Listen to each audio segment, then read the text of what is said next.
December 21st, 2012. That was the last time in which people around the world collectively thought the world might actually come to an end. This theory was based on a supposed Mayan prophecy that proclaimed an Armageddon was coming at the end of the 13th Baqtun of the Mayan calendar. This created a modern obsession for the Mayan culture like no other. An obsession that turned global when we learned about the astonishingly accurate measurements of time the ancient Mayans had made. Lending credibility to this conspiracy theory, a string of natural disasters with intensities not seen in recent times struck our modern civilization and caught us very much unprepared. However, once the supposed date of this Armageddon had passed, many of the doomsday conspiracies quickly faded from memory. Though for some, many questions remained unanswered. Had the Mayans made a mistake? Had their science been flawed, or was it our very own science that failed us? En nuestra cultura maya, el ciclo que terminó, que dice en el 21, no concuerda con nuestro ciclo. Among the many misconceptions of the Mayan calendar are this one. This artifact shown here is not a Mayan calendar at all. It's not even Mayan. In fact, it's Aztec. Compelled by these same questions, a holistic science author and filmmaker, Elizabeth Terriot, set out to shed light on these mysteries and to decode the Baqtun.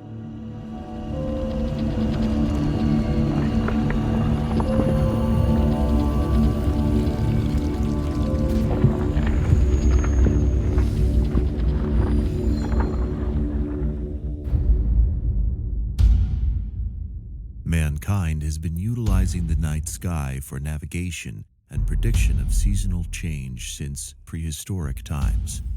Early man saw in the stars the gods that ruled their lives. These gods' recurring visits created our circular vision of time that prevailed in ancient cultures. In the 3rd millennium BC, the Sumerians created a lunar calendar of 354 days, divided into 12 months. This was a very good approximation when compared to the current lunar year of 354.3670 days. The Sumerian astronomers noticed the sun cycle lasts actually 11 days longer than the lunar cycle. In this day and age, we have approximated our year as 365.2422 days, known as the tropical or solar year, as measured by our orbit around the sun. So the gap between these two cycles was filled by adding in a 13th month whenever it fits, thereby establishing the lunisolar calendar comprised of both entities. However, the solution was still inaccurate. The Sumerian calendar continued on in this way with the Hebrews who adopted it during their bondage in Babylon in the 6th century BC. The Hebrew count is geared towards a divine destiny, the arrival of the Messiah, and the restoration of paradise, thereby changing the ancient vision of circular time and replacing it with a linear conception of time. In those years, the Greeks also utilized a lunisolar calendar of 354 days with an extra month.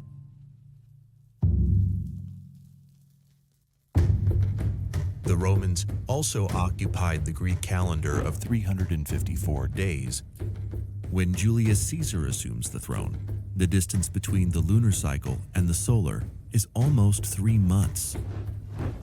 So the emperor calls on an astronomer from Alexandria who recommends adopting the Egyptian year of 365.25 days.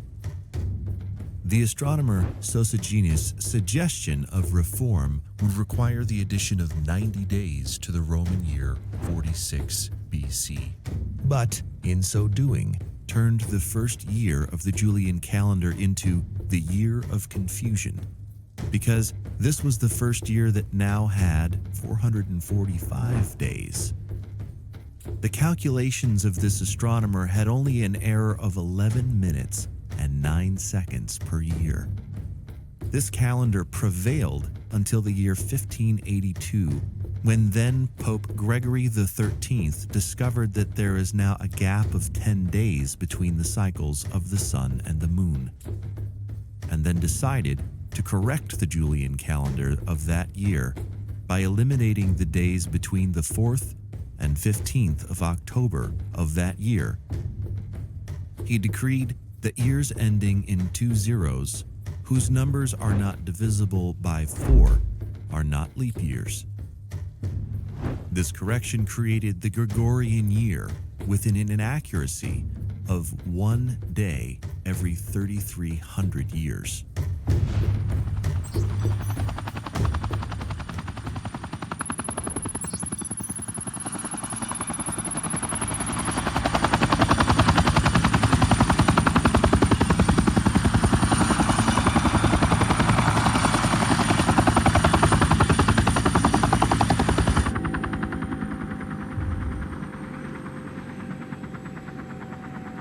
In Quirico at last. First, I will meet with Abuela Polinario, president of the Confederation of Mayan Councils. He has the authority and the wisdom inherited for centuries to guide us in our search.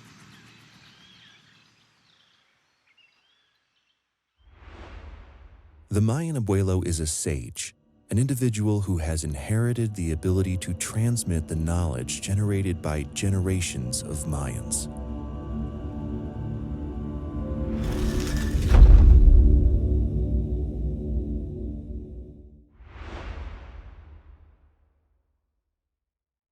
Estamos en este asentamiento maya llamado Quiriguá.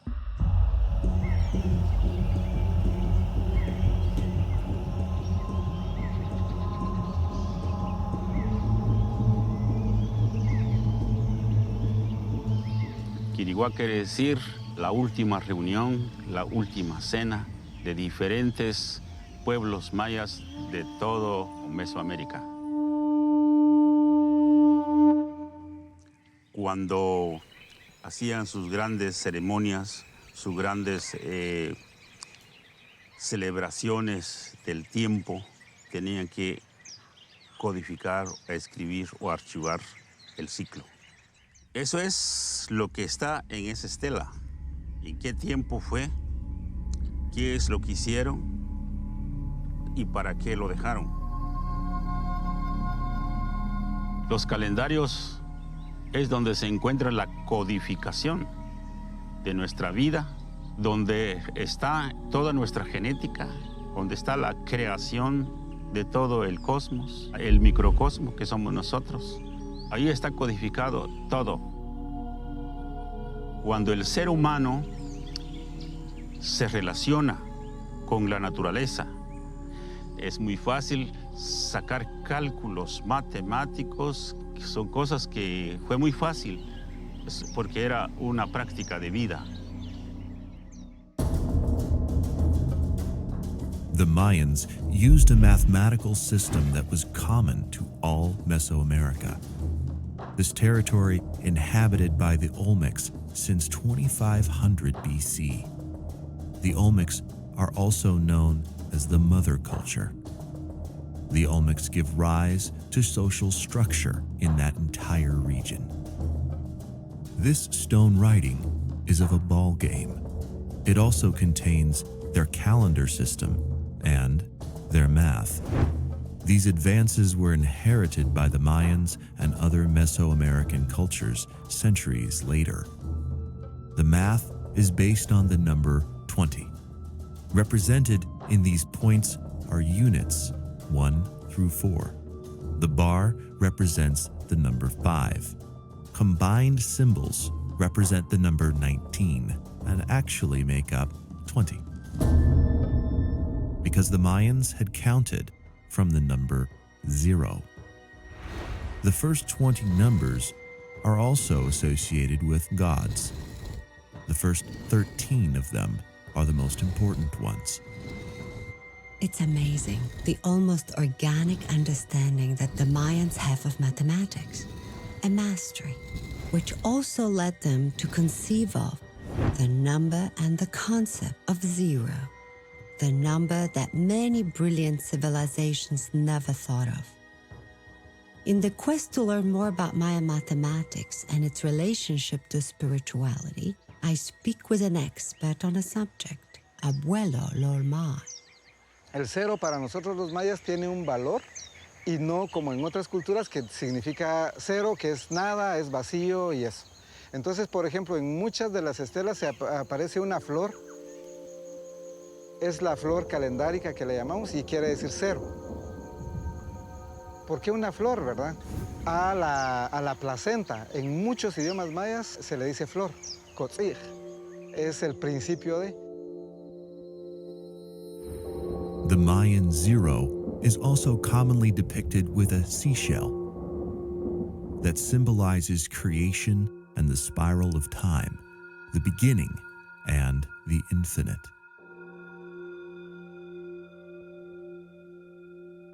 These were complex mathematical achievements. They were a logical development of a civilizations deeply influenced by astronomical cycles. To these people, the numbers weren't just meaningless symbols, but they were the time and the universe bearers, living organisms of which we are part of. Los abuelos, como estaban bien conectados con toda la naturaleza, se internaban dentro de ellos y miraban el sol, miraban la luna, miraban las estrellas. Eso están en la garganta, están en los oídos, los ojos, en los órganos. Pero eso no es magia, eso es un poder. Allí está escrito todo el movimiento y la composición de nuestro cerebro. Ese cerebro palpita. Y lo que está escrito son palpitaciones y esa palpitación tiene un sonido. Y ese sonido produce ondas y esas ondas se vuelven una canción, un canto. Following the words of the Abuela Apolinario, a ceremony is performed. In this ritual, I am asked to search inside myself with the guidance of Don Miguel, a spiritual guide who performs the rites intended to purify my mind and my body. It is an honor to undergo this blessing.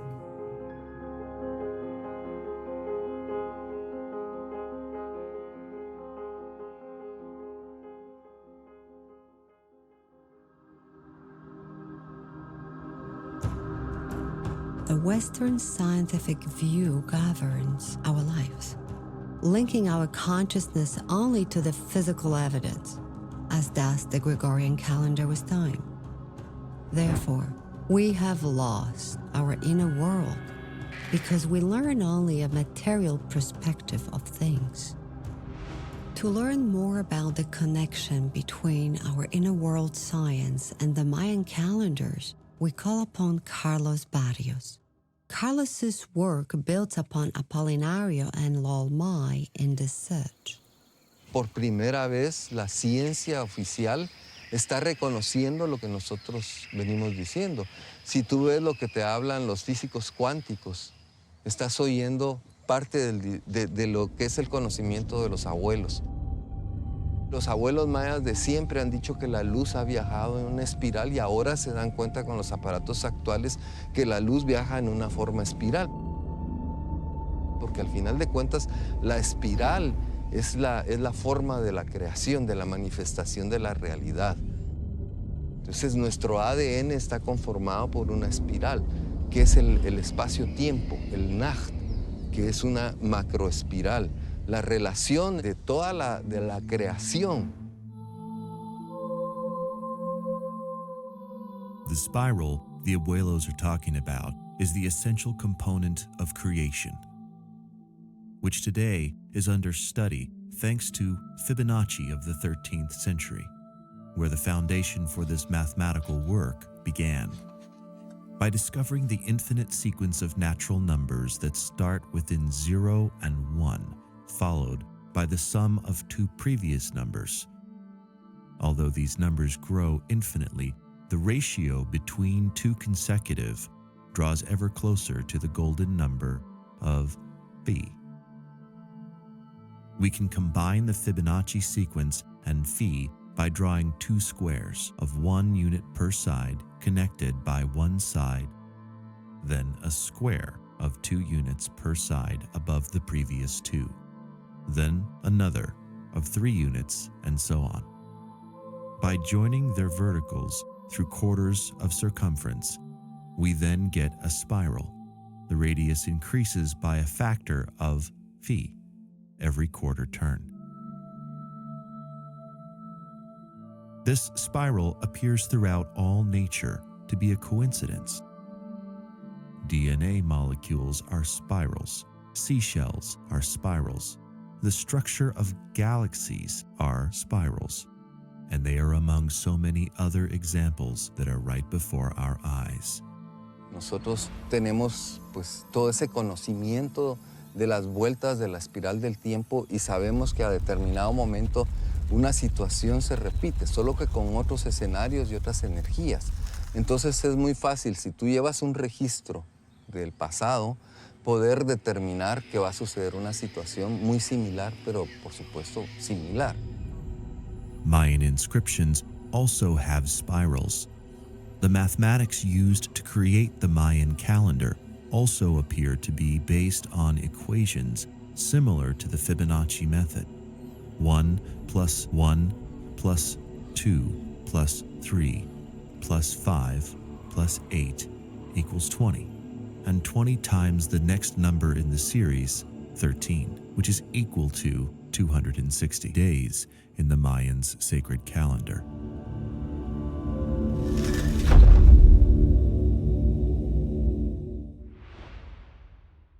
El calendario sagrado es uno de los calendarios muy importante, porque es el que rige la vida de la humanidad. No solo a las personas, sino a las plantas, a los animales y en sí a toda la naturaleza. Los días del calendario sagrado son 20 días, combinado con 13 números. Después de llegar a 13 empieza uno nuevamente hasta 13 y así sucesivamente hasta completar el ciclo de 260.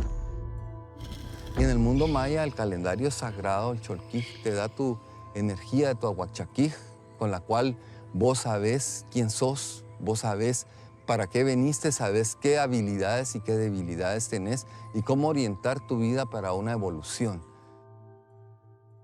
It is clear that the sacred calendar is more than just a measure of time. It is a critical guide for our survival here on Earth. This correlation between ancient knowledge and modern science is confirmed by the scientists at the Russian Institute of Space Research, who have confirmed that every 13 days, a solar wind from our sun produces geomagnetic storms that actually affect us directly.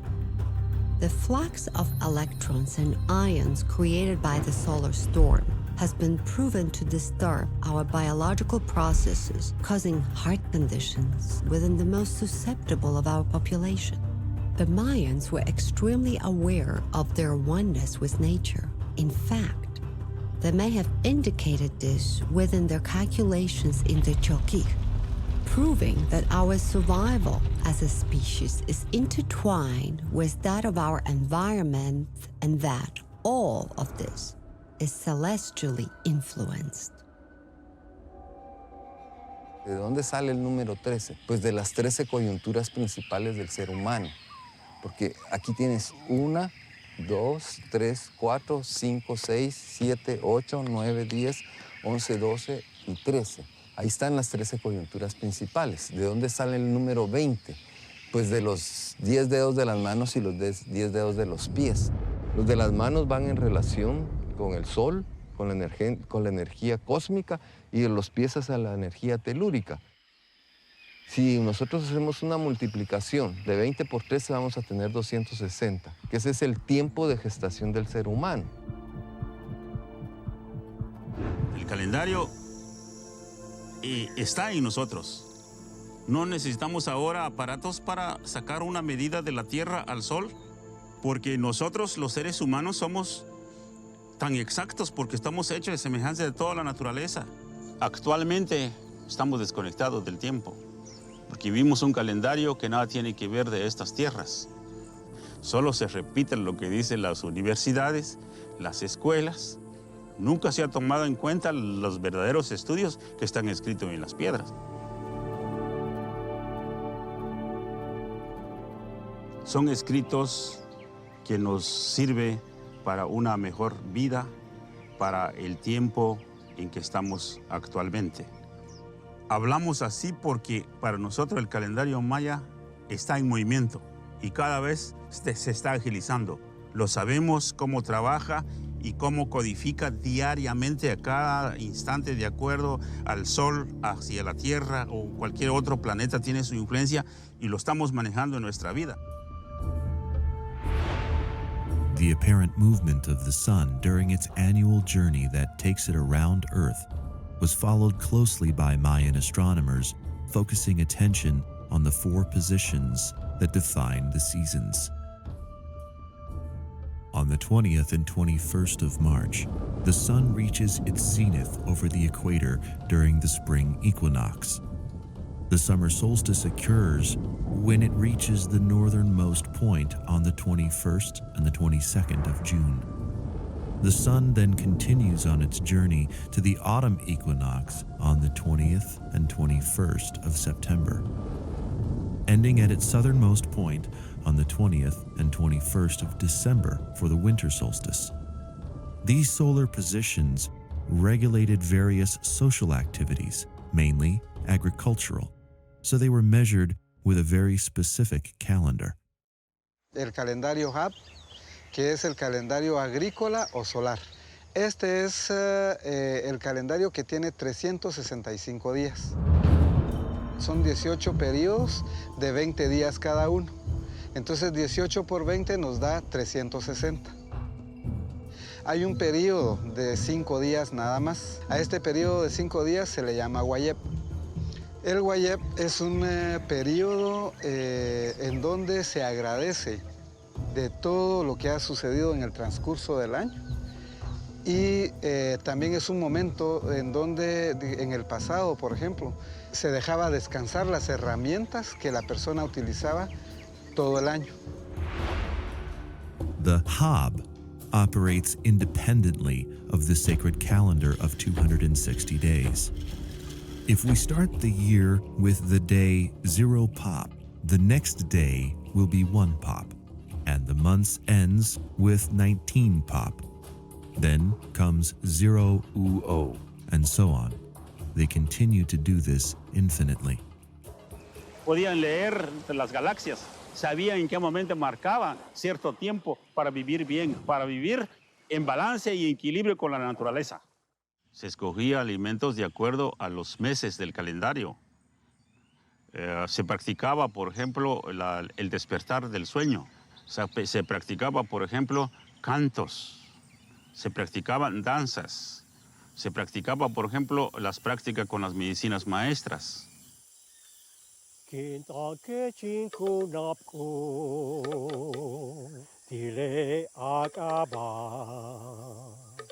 And that is exactly what I did on this trip to the Yucatan Peninsula.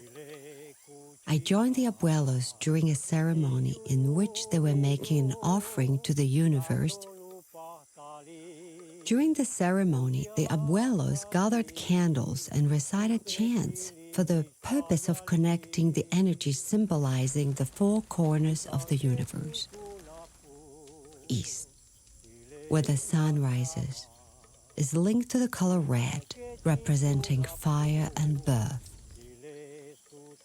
The west, where the sun sets, is associated with black or blue, the decline and death. The north, to the right of the sun, is associated with the color white, life and air. The south, to the left of the sun, is linked to the color yellow, seeds and wisdom.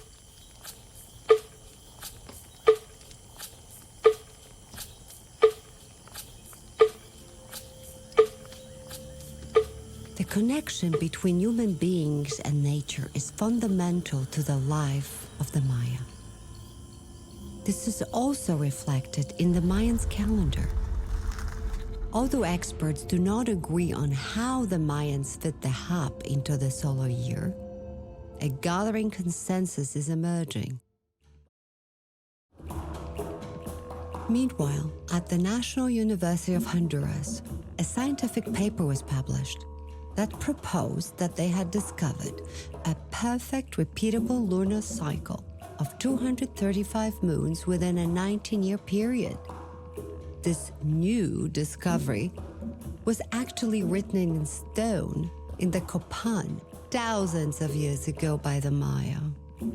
According to the Mayan ratio of 149 moons, equaling 4,400 days, a lunar month is equivalent to 29.5302 days, which multiplied by 235 moons gives us exactly 6,939.5973 days, or 19 years. If we divide those 19 years by that equation of days, it gives us an average year length of 365.241963 days within a year. The Mayan calendar produced a result closer to the actual tropical year of 365.2422 days, a calculation far more accurate than the Julian and Gregorian calendars, which were developed 1,000 years after the Mayan calendar had been created. La precisión, digamos, astronómica y matemática de los calendarios es increíblemente perfecto. Cada uno se puede utilizar independiente, sin embargo, son como engranajes. Cambia un día en uno de los calendarios, cambia automáticamente en todos. Así es como camina el engranaje del tiempo. Comienza por la matemática, con un respeto a un símbolo que es el Baqtun, como el origen del ser humano. Entonces comienza por el Baqtun y luego la numeración. Entonces está el número y se va jalando de acuerdo al Chotig, al Chonquín. Así se va y va jalando los meses. A lot of people look at the representations you might see in popular magazines showing these gear wheels of time, the Maya gears. You have the 13-day gear because they had numbers from 1 to 13, like we do 1 to 30 in a month. And then they have the 20 gear with the 20 days of the names. The way we have Sunday, Monday, Tuesday, Wednesday. And so those two gears, the 13 and the 20, roll around the same way our 7 days of the week roll around with 30. And they make the 260-day count, which is a very important fundamental Maya number, because 260, which is 13 times 20, is also incorporates the number of fingers and toes on a body. It incorporates the number of layers of heaven, which is 13 for the Maya. And it even incorporates the gestation period of the human female, which is very close to 260. Oh, and by the way, it incorporates eclipse cycles and Venus periods, but that's detail. The Hab and the Cholki can be joined as a gear, forming the calendric wheel. Any given day in the calendric wheel, like 5 kimi for Pop, consists of the number 5 and the day kimi of the Cholki, and the 4th day of the Pop, the month of the Hab. It's important to understand that using this system, it will take 73 rotations of the Cholki and 52 rotations of the Hab to repeat the same date. The calendric wheel is also associated with 4 directions of the cosmos, dividing the 52 years of the Hab in 4 parts of 13 years. When this cycle is completed, it is a very special time for the Maya, who would put out all of the fires the night before and not relight them until the next morning. The significance of which cannot be understated, because it is the equivalent of shutting off all of the power in a major city every year at New Year's.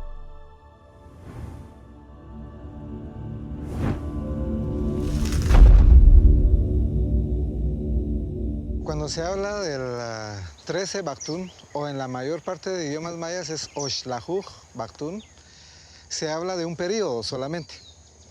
Entonces este periodo está enmarcado dentro de un calendario que lleva el registro del tiempo desde una fecha cero hasta nuestros días. Este calendario se llama Choltun, o el ordenador de los años. Empieza con días de 0 a 19. Luego vienen los winales, que son ventenas. Luego está el tun, que es de 360 días. Y luego empiezan los múltiplos de 20. 360 por 20 son 7,200 días. Esos son los atunes. Luego 7,200 días por 20 nos da 144,000 días, que es un Baqtun. Eso es lo que se registra acá. Aquí tenemos el número 13. El número 13 es el 13 Baqtun. Luego aparece 0 Atun, 0 Tun, 0 Winal y 0 Kin. Entonces esta estela hace memoria al día de la creación. El día de la creación, de acuerdo a los cálculos realizados por los investigadores, es el 11 de agosto del 3114 a.C. Entonces la fecha 0 es una fecha en donde nuestros abuelos dijeron, bueno, esa fecha es muy importante para nosotros y pongámoslo ahí. No quiere decir que sea el primer día. Clarifying the correlation between the Mayan long count, or Choltun, and where we are today in Gregorian years has not been an easy task. One of the most accepted models is the Goodman-Martinez-Thompson model. Using the Julian day as a continuous count of days that started on January 1st, 4713 BC, we can calculate that there have been 584,283 days since January 1st, 4713 BC. However, the Julian place count has no year 0, so it's going from year 1 BC to 1 AD with no place count for 0. Once the Goodman-Martinez-Thompson mathematic model is applied, we can identify the Mayan 0 date of 13:0.0.0.04 Ahau 8 Kumku as 3114 BC. By calculating the year 1 BC to the year 0, it's actually the year -1 BC and so on. Thereby utilizing the proleptic Julian calendar, it can be calculated that the beginning of the long count was actually in 3113 BC, the widely accepted date historians use. ¿Por qué vas a medir cientos de miles de años si no tienes una conciencia clara de eso? Nuestra mente no tiene la capacidad de entender eso, porque estamos pensando con la mente racional. Tenemos que trascender la mente racional para poder percibir eso. Tenemos que entrar dentro de esas medidas de tiempo gigantes que hacían los abuelos. The Mayan long count is not oriented toward an end. But as Ahab and Cholki have proven, it's about measuring cycles. However, in this case, these are cycles of an extraordinary length. So where did this whole doomsday prophecy come from? An Maya shaman I know well told me, why is it that you gringos are so worked up about the 2012 calendar turning over? We know very well that it means that we will try to make there be a new beginning. We will try by our actions to make it a better world. And I thought in talking to the Maya shaman that that's not so different from what we do on New Year's Day, which is the end of a cycle, the end of the year. Mucho viene de un concepto europeo o estadounidense y cristiano. Entonces el cristianismo nos dice que hay un fin del mundo. Entonces el 13 Baqtun es el fin del mundo. Ahora se ha encontrado en un sitio que se llama Tortuguero un monumento en donde dice que se completa el 13 Baqtun, 4 Ahau, 3 Canquín. Y eso nos lleva al 21 de diciembre del 2012. Sin embargo, hay periodos mucho más largos que los Baqtun. consisting of 13 Baqtuns or 5,200 tune years. Hay Pictún, Calaptún y Quinchiltún. ¿Para qué nos sirve a nosotros esa medida de tiempo? ¿Qué nos está informando todo este conocimiento de los abuelos? Nos está informando la esencia que surgió durante ese ciclo, que es una energía pues, que es en la que nosotros hemos evolucionado, esta humanidad, esta civilización. Pero primero, hace pues, casi 20 y pico de mil años, 26,000 años, hubo una energía que estaba relacionada con el elemento fuego y que estaba relacionada con la energía femenina. Luego vino el siguiente ciclo de 5,200 años, que estuvimos inmersos dentro de la energía masculina y del elemento tierra. El tercer ciclo fue nuevamente femenino con energía de aire. Y el actual ciclo, estamos hablando otra vez de energía masculina en relación al agua. Water is the element that abuelos point to as part of our humanity. An element that is present in caves for the Mayans, places which are also portals to the underworld. Therefore, in the caves lives the god of death, Ahpuch, alongside the water god, Chak, and the goddess of fertility, Ixchel.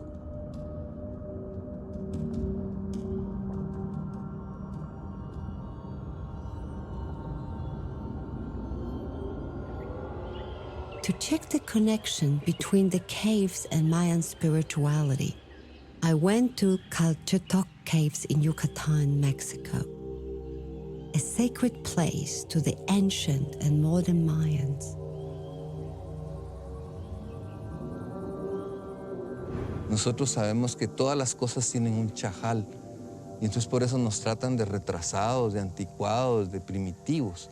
Pero sabemos que todo tiene un espíritu, quiere decir chajal, una esencia, un guardián de las cosas. The truth also applies to the caves. So before I enter, I have to ask permission to the guardians of the place.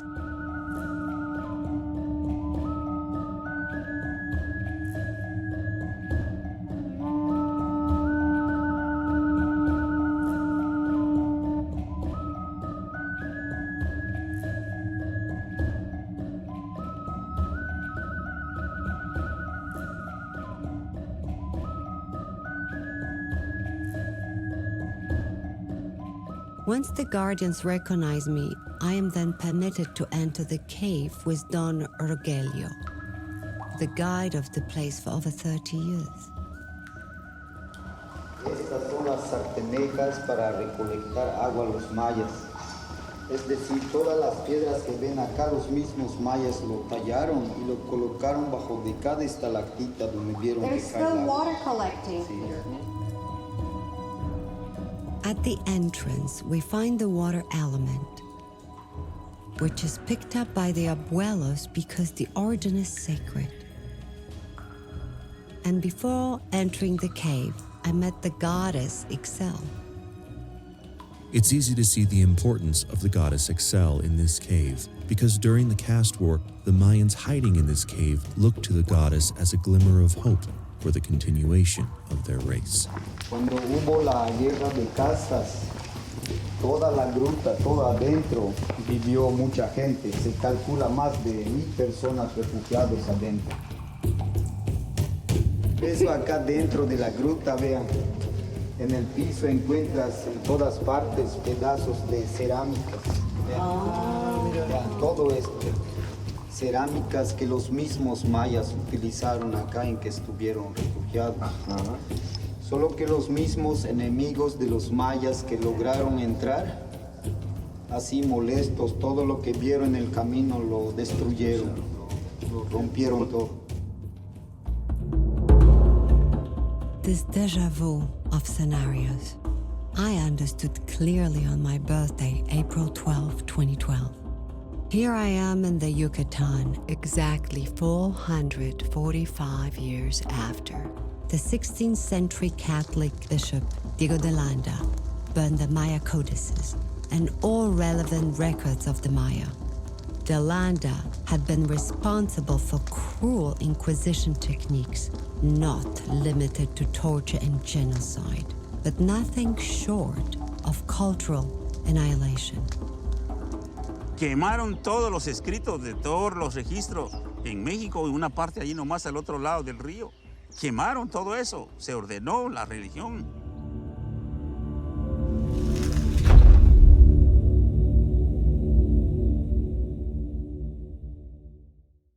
¿Qué es lo que hacen los calendarios? Es enseñarte. Aquí en esta estela nosotros tenemos lo que los abuelos vieron hace miles de años, cómo eran las conformaciones de los grandes ciclos. Entonces, del 2012 al 2026 pueden haber complicaciones y del 2026 para adelante muchas más fuertes y nosotros no hemos logrado estabilizarnos. Del siguiente ciclo de 13 es un ciclo ya relacionado con el elemento aire, que es con la mente, pero ya va a ser el aire combinado con el éter. Entonces, dentro de 26 años, pues si la humanidad sobrevivió como tal, como está conformada ahorita, pues va a haber una conexión muy extraordinaria entre todos los seres humanos. Que viene ya no por masculino o femenino, sino que hay un balance de las dos energías y hay un nuevo elemento que va a ser el catalizador de los otros cuatro, que es el éter. Entonces, ¿qué hay en el universo? Pues grandes cantidades de éter. Ether gases abundant in the universe have been studied since the first Greek astronomers as a universal bonding agent, an abundant source of energy that forms a network of molecular connections throughout the universe. This network was confirmed by quantum physicists when they went looking for the coldest places in the universe and detected an energy which was at a temperature of absolute zero. At that temperature, matter should not vibrate and produce heat. There's usually no recordable release of energy as molecules are tightly compressed at this temperature. This is a phenomenon they call zero-point field, which means the particles cannot be isolated from each other. But what they found was the molecules were not releasing, but exchanging energy with each other in sub-zero space. These same ethereal molecules are within Earth and within us. As our planet passes through certain sectors of the galaxy with higher concentrations of this ethereal energy, in conjunction with a magnification effect caused by our proximity to other celestial bodies, the influence of these fields can be measured. In an essay, The Auric Timescale and Mayan Factor, Sergei Smelyakov and Yuri Karpenko conjoined this theory with the 26,000-year cycle known as the precession. This precession is measured as the time it takes for the axis of rotation of the Earth to make a complete passage oppositionally through the 12 signs of the zodiac, the Mayan equivalent of being the Baqtun. Smelyakov and Karpenko divided it according to Phi in the Auric epochs of 5,200 tune years, which is 1/5 of that cycle. In so doing, they discovered that these epochs were set by the Mayans according to the time they take to transition through these areas of energy, resulting in 12 periods of increasingly shorter duration, of which, historically, it was discovered the recorded events aligned with the development of stellar events, new knowledge, the arrival of spiritual teachers, wars, and also quick political changes and weather disasters, as if delivered on schedule. 2013 is the date given to the end of the 13th Baqtun by Smelyakov and Karpenko, also being the beginning of increasingly short cycles of demographic and environmental changes that will affect our planet until 2050. These researchers agree with the abuelos that there are serious problems coming our way. And that's why. La espiritualidad de este tiempo tiene un nombre y esa es acción. Ya nos podemos poner a meditar 20 años para alcanzar la iluminación. No hay tiempo, porque ya estamos en la época de destrucción, de cambios, que si nosotros no evolucionamos rápido, pues nos vamos a quedar.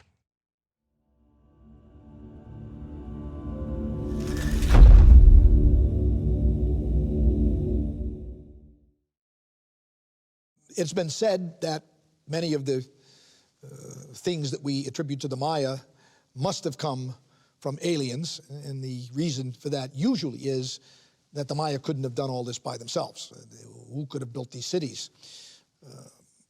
The great explorer John Lloyd Stevens of the last century, the previous century, the 1850s, 1840s, was confronted with this question when he wrote in his best-selling book of the year 1841, Incidents of Travel in Central America, who could have built these ruins? The people here are in decrepitude. How could they have done it? And then he goes on and says, but I do think that most likely it was their ancestors who built them and who made all of these great achievements. I think he was right on with that, and I think that's where most of us stand today. But why do we resort to aliens? I think one reason is our techno-dependence. We cannot imagine that anyone who didn't have computers, iPads, cell phones, highly developed system of computation could have been responsible for measuring the movement of Venus or the phases of the moon or predicting eclipses.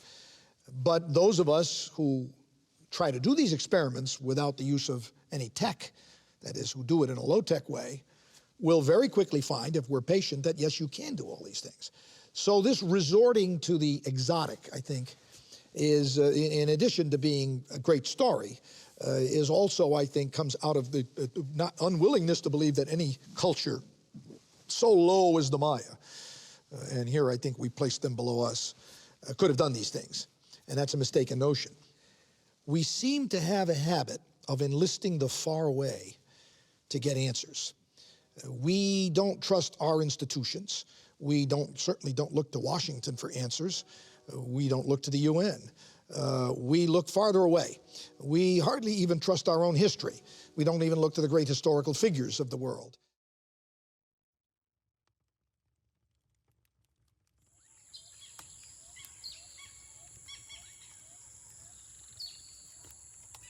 Si la sociedad no toma en cuenta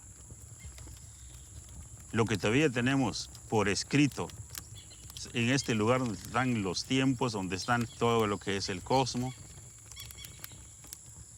si no entendemos por ahí, no hay ningún rescate.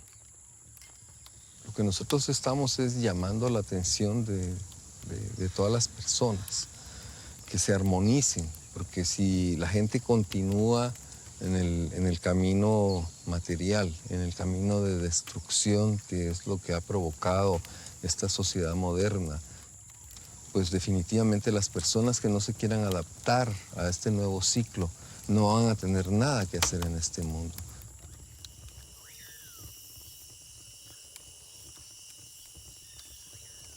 So right now, Baqtun is giving us another start and another possibility of doing it better.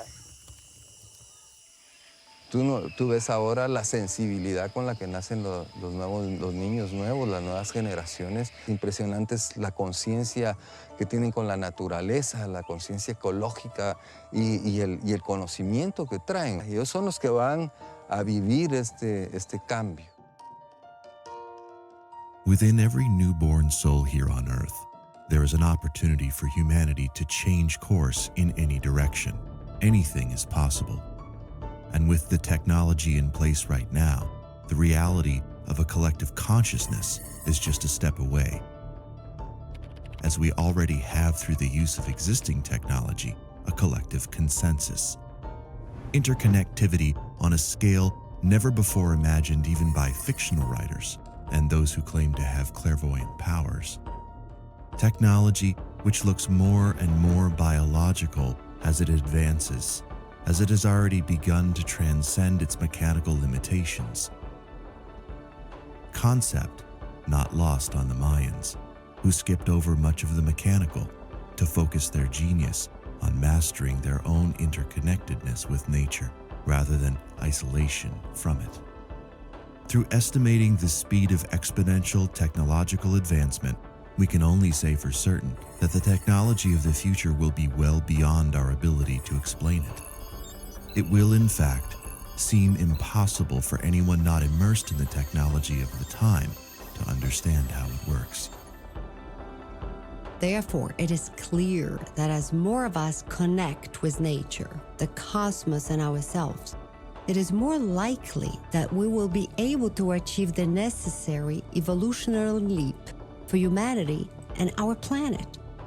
This connection will allow us to find the ways to preserve our existence in a sustainable form as symbiotic rather than parasitic to our host planet. Por supuesto que por supuesto, estamos en un cambio energético. Entonces, lo importante no es descifrar lo del conocimiento, lo importante es vivir ese conocimiento.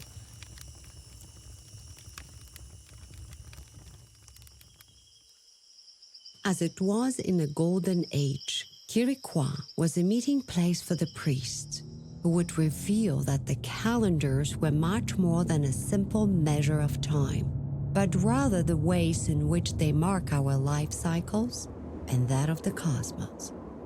This ceremony brings about the connection of the two and will be held in just a few days from now. It is called the Great Fire Ceremony of Tikal, to which the abuelas have invited me to join. In the meantime, I will return to the Yucatan Peninsula, where other abuelas have asked me to participate in the ceremonies that will endow me with a greater understanding of the Mayan worldview.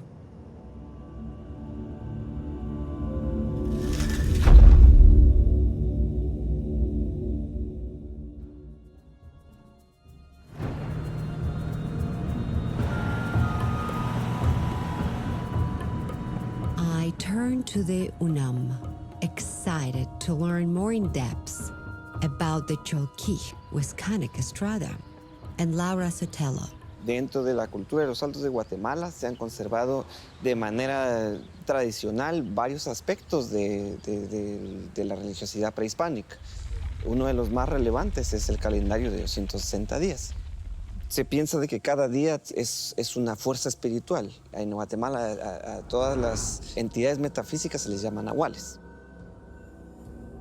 Se dice que estos 20 nahuales, que estos 20 señores de los días, son los que contienen las respuestas de todas las cosas de la vida. Cada uno tiene su especialidad, entonces uno debe de buscar el día específico que trabaja sobre ciertos aspectos. Por ejemplo, hoy que es día cabal, su nombre significa como la aurora, el amanecer, lo temprano. Entonces, el día de hoy se buscan cosas que vean relacionados con el aclarar alguna situación de la vida. Ahora, por ejemplo, el día de mañana, que se llama Oshipkat, es un día que lo enreda a uno o que lo aprisiona a uno. Entonces, es un día adecuado para, con ceremonias, pagar de que uno no esté enredado. The anthropologist Barbara Tedlock tells a wonderful story about a young man courting a woman, and he wants to propose to her. But he knows that he can propose only on the day one monkey, number 1 of 13, day monkey of 20 in the 260-day calendar. So the night before one monkey, he gets horribly drunk because he's anxious, sleeps through the day, wakes up, and is told by his local daykeeper that he has to wait 259 more days to propose. The point is that the rituals, many of them dictated in these written documents, these codices, are very, very prescribed. You only do certain things at certain times. Men do certain things, women do certain things, there are certain offerings and so on to certain deities. En realidad no hay como que un día puramente bueno y un día puramente malo. Depende del contexto en el cual se esté manifestando dentro de esta cosmovisión que rodea el uso del calendario. Por eso el ajkij o el especialista ritual es la persona indicada que puede entender el sentido que están teniendo los nahuales.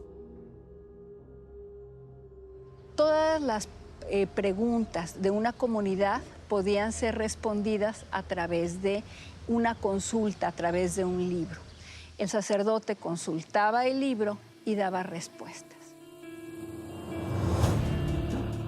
These books are the famous codices, made of bark crushed and folded, called Dresden, Paris, and Madrid for the cities in which they are kept. A fourth codice known as Groller was published in 1973 by Michael Coe, but not yet accepted as authentic by the entire scientific community.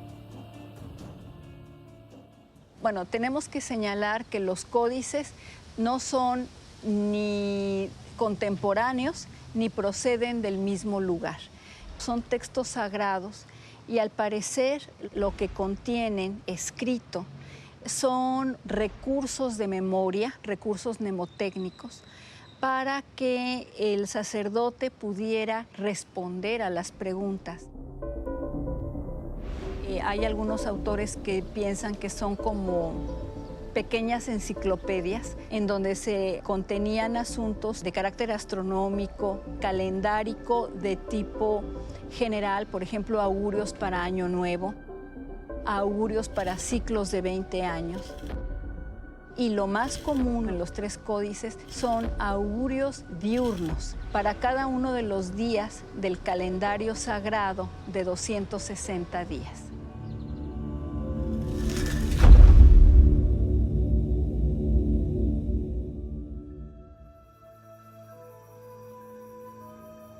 As the night falls on Merida, I am eager to know more about these preset dispositions. I stay with Kanek to look deeper into the Dresden Codex for answers to never before asked questions. El asunto de estos almanaques es que están pensados en términos de corto plazo. Y los ciclos que están relatando se continúan repetitivamente, pero en intervalos pequeños. O sea, no digamos de que aquí está relatado lo que va a escribir, pasa dentro de 500 años, ¿verdad? Sino está hablando de lo que acontece cada año. Entonces, de cierta manera, estos son herramientas prácticas con las cuales ellos pueden acercarse a la influencia de los dioses en las faenas cotidianas que tienen, por ejemplo, la cacería, la agricultura. Pero no hay algo que pudiéramos decir está escrito para nuestra época, ¿verdad? Is there direct connection between these events described in the codices and the calendar, the way it's counting and the way it's written within itself? Sí. Una de las preocupaciones de los mayas es registrar dentro del calendario de 260 días, dentro del Solquín, los diferentes eventos astronómicos y entender su ciclicidad, tomando como base el calendario de 260 días. Uno de los ejemplos más recurrentes son las tablas de Venus, en los cuales hay una preocupación de los mayas por registrar los días dentro del Solquín en que aparecía Venus como estrella de la mañana, para poder anticiparse a ciertas influencias tanto benignas como negativas que podía dar Venus. The Dresden Codex has many other measures. Among the more recurring are the series for predicting 69 possible eclipses in a period of about 33 years. Also, some experts believe these calculations also include the 399 days it takes for Jupiter to make its journey around the Sun, and the 378-day voyage of Saturn, among others. Can you tell us which other planet is recorded that brings the peace, harmony, and enlightenment? Bueno, es que ese tipo de augurios está más relacionado con las ruedas catúnicas. Y los catunes son periodos que duran 20 veces 360 días, un poco menos de 20 años. Y tenemos documentos como los libros del Chilam Balam, en donde se habla acerca de lo que se esperaba para cada catún. Y expresamente hay algunos donde se dice que son épocas de abundancia, épocas de paz.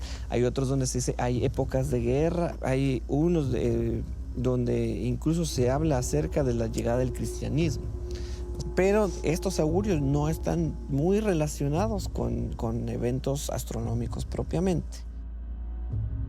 Ahora hay algo similar, ¿verdad? Entre algunas comunidades mayas se escuchaba el asunto de que si en 1810 había iniciado la Guerra de Independencia y en 1910 había iniciado la Guerra de Revolución, en el año 2010 tendría que ocurrir un evento similar, en tanto que había la repetición de estos ciclos. Y ahora ellos, en este afán de reflorecimiento de su cultura, dicen que este es el Baqtun en el cual los mayas van a resurgir.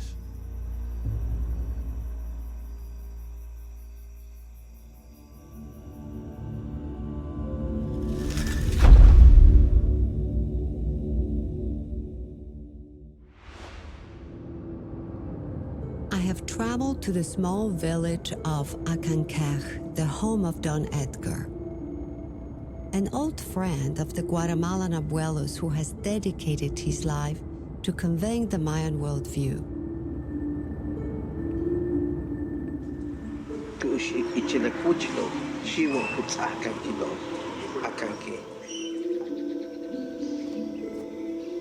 Okay, vale.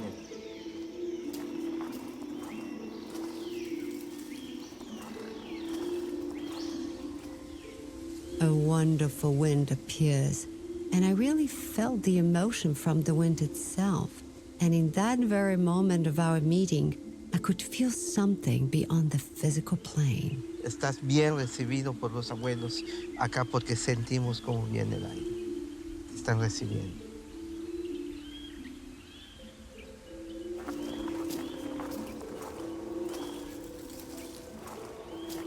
En esta parte combinamos lo que es planta con la cosmovisión maya.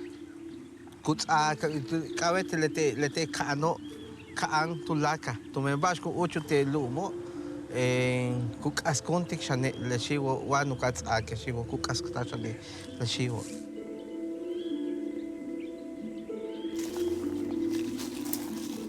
Y así seguimos en esto. Otra. Oh, recognize that shape. Esta planta que le llaman el árbol sagrado, la ceiba. Se relaciona la planta con los cosmos, con el eje cósmico. 4 planos hay bajo la tierra, que es el tronco, que es la raíz. Y el tronco, son 4 planos sobre la tierra. Y la rama significa 4 planos en el cielo. 4 planos en el cielo, 4 sobre la tierra, 4 abajo, unido en un solo punto, que hace el número 13.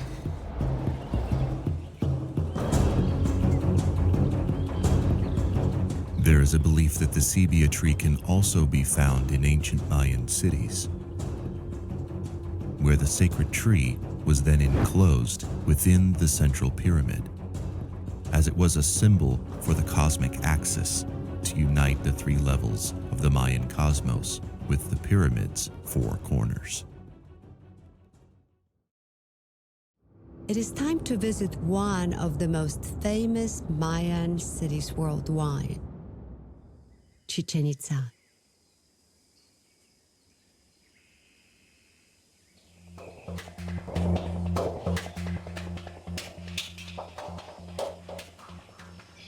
In Chichen is the Kukulkan Pyramid, which is located in the center of the city, symbolizing the 4 directional divisions of the universe. there are 4 massive staircases with exactly 360 stair steps, one for each day in the Hab year. In addition, the axis through its northwest and southwest corners are orientated to sunrise at the summer solstice and sunset in the winter solstice. This provides the famous shadow of the snake from the upper temple, which descends the 9 levels of the underworld, represented by the 9 levels of the pyramid. By using the pyramid as a sundial and a solar calendar, the shadows cast by the pyramid itself were used to gauge not only the time of the day and season, but guidance to understanding the relevant biological timekeeping by which we live. But this is not just a massive sundial, but it is also a gateway to the levels of the cosmos. Anybody who's been to the Maya ruins, has taken the tour, knows that you can go inside a pyramid, there's another one. There's a set of steps there, inside there another one, and inside there another one. And it reminds me of the little Russian dolls I have where you unscrew one and there's another one. Monkeys in a barrel is familiar, and then you take another one and another one and they go down. And well, why do they do that? We might think in our practical way that it's a real estate problem, they have a lot of places to build. Probably not true. I think this is very important. I think what they're doing is preserving their history, and the history is written in the architecture. Now, what do we do with our history? Back when I was a kid growing up in New Haven, used to go to the Howard Theater on Howard Avenue every Saturday morning. For 14 cents, I could see a bunch of cartoons and 3 Stooges, and I loved it. When I went back to my hometown some years later, theater had been torn down. There was a bowling alley that replaced it. 20 years after that, the bowling alley was gone, and there was a hair salon. You get the point. We do it with stadia. We take our big stadiums and tear them down and rebuild after 10, 20 years. But the Maya didn't do that. They preserved history so that if you take a slice through a Maya building, you go backward in time, perhaps a Baqtun or 2, perhaps a ruler or 2, because the rulers were very fond of rebuilding when they came to office. So a slice through Maya architecture is a slice through history. And the underworld knows this area is riddled with vast caverns, natural gateways leading to the Mayan underworld. I head back to Ixbaba, anxious to connect what I have learned both on the surface and underground with the higher levels here. Los poderes están estructurados debajo de las pirámides, debajo de todas estas gradas que se vienen de las pirámides, no son más que es la manera de cómo vivir.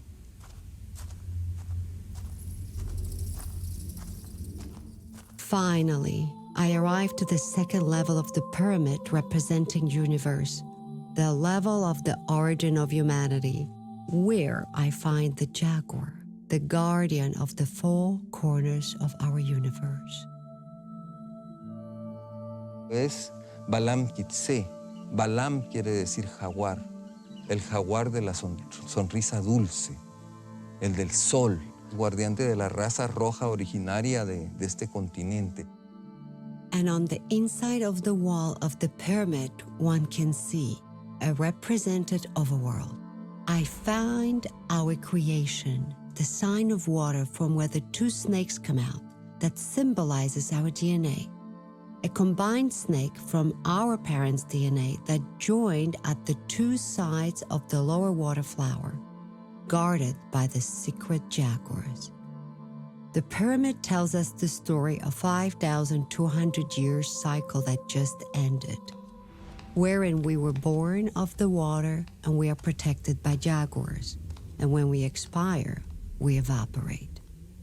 To learn more about what the Yucatan Mayans had to say about the 13 Baqtuns and the next coming cycles, I go back to talk with Don Edgar.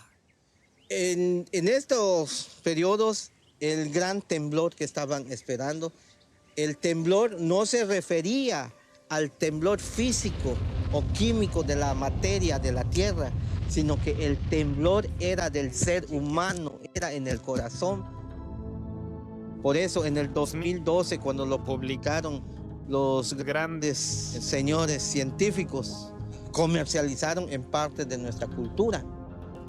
En nuestra cultura maya, el ciclo que terminó, que dice en el 21, no concuerda con nuestro ciclo.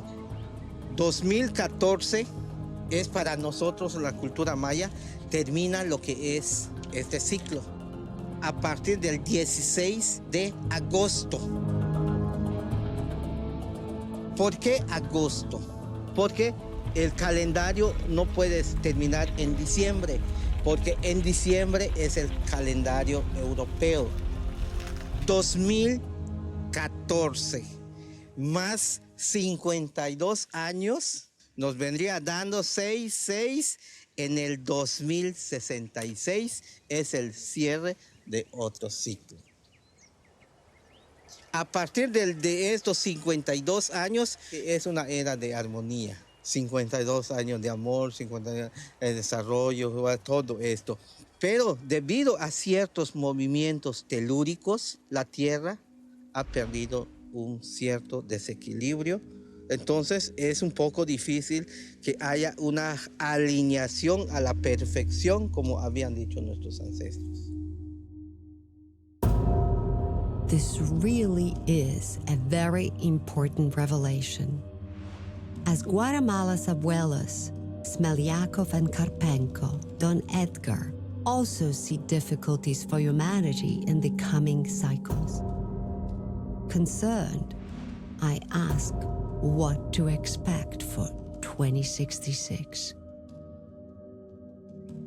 Se teme a que en el movimiento telúrico de nuestra madre tierra queda un momento en que el polo puede reinvertirse.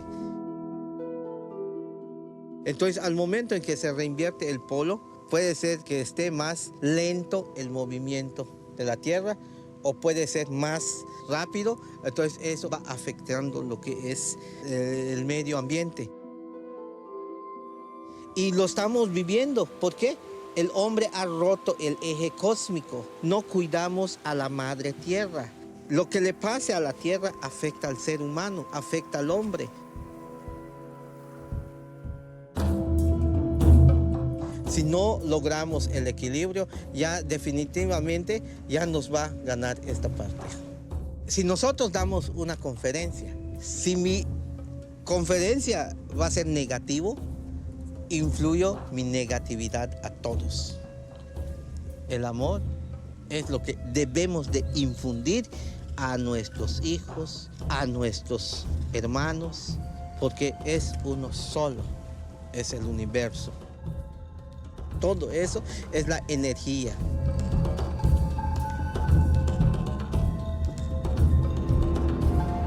This trip through Yucatan confirms that the coming cycles can bring problems. Don Edgar gives us the new dates of 2014 and 2066, close to the 2013 and 2050 from Karpenko and Smelyakov. Suddenly, it becomes urgent to make change in our own life. Internalize the knowledge and learn to live with it. Next to the warm fire and the spirit of the abuelos and abuelas in the great Tikal, I'm hoping to close my cycle that started in Quiriquá and start a new one.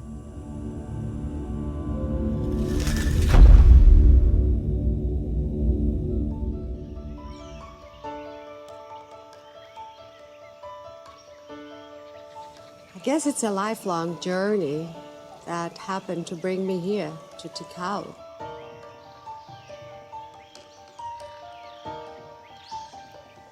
After visiting other places that marked how our civilization has evolved.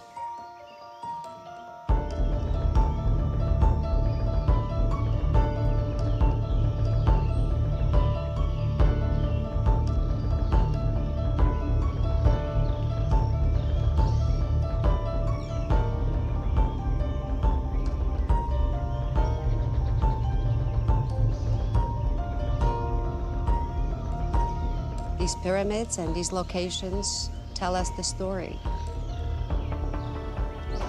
Es la casa del tiempo energético del cosmos. Eso es el Tikal, donde se estudió el espacio y el tiempo. Entonces, cuando se hace una danza, es para balancear la energía del corazón del cielo, del corazón de la tierra, rukushka, rukushulejo. Pero no es una cuestión allá afuera, sino es una cuestión también adentro de nosotros.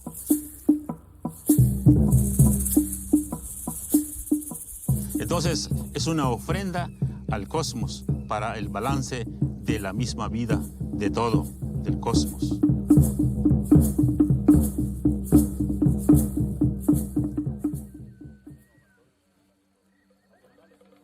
Sound, music, and dance are so important in our lives, something that Mayans knew perfectly how to apply to the well-being, and combining all other intention-resonating elements in their ceremonies. En lo maya, la ceremonia es la cultura de vida. La cultura de vida para conectarnos directamente con las enseñanzas dejadas en cada lugar ceremonial. Una ceremonia es como agradecer, ofrendar o hacer un trabajo para que nos entiendan las estrellas, el sol. Para tener buena salud, buenos pensamientos interiormente, vibrando con los 5 elementos de la naturaleza.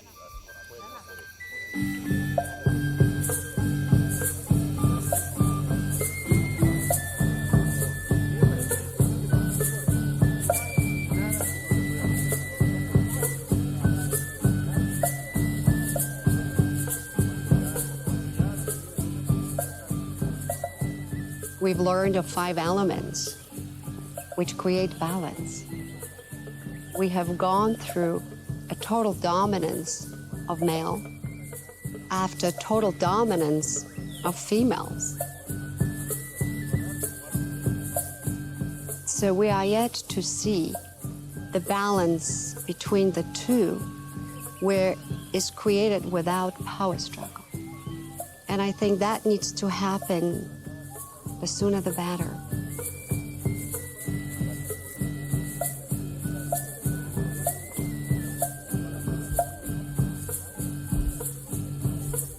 Esas energías activan una sanación perfecto con el equilibrio perfecto de la naturaleza, desde la dirección del cielo, que es Dios, el hombre y la naturaleza. El balance de esos 3 da la sanación, y eso solamente se logra a través ya de las prácticas de lo que nuestros abuelos sabios mayas dejaron.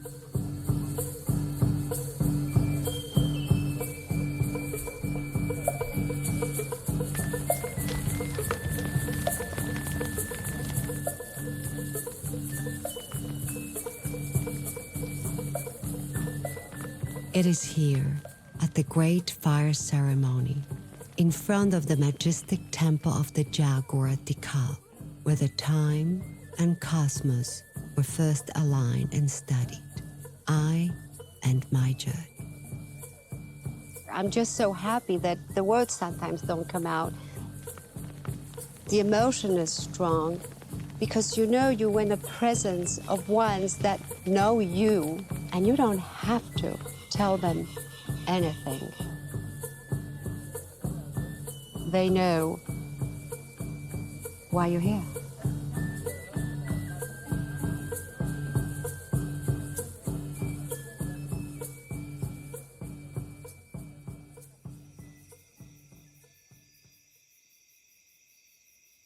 The very act and journey of decoding Baqtun, I think it tells us we have reached the era of our civilization that has it all. We have incredible structures, we have medicine, electronics, technology, internet, where the world is entirely connected. We are global. And yet, the message from them is, Our intent and our state of mind changes our environment.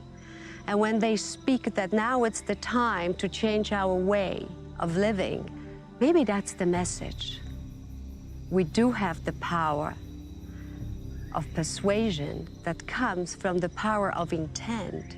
They're telling us, you are empowered and you can do this. So how about we create an era of abundance?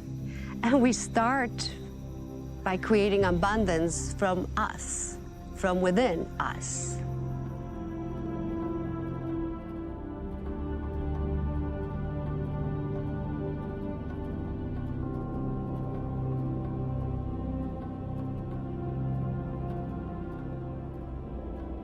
I guess my journey has been long because not all was answered.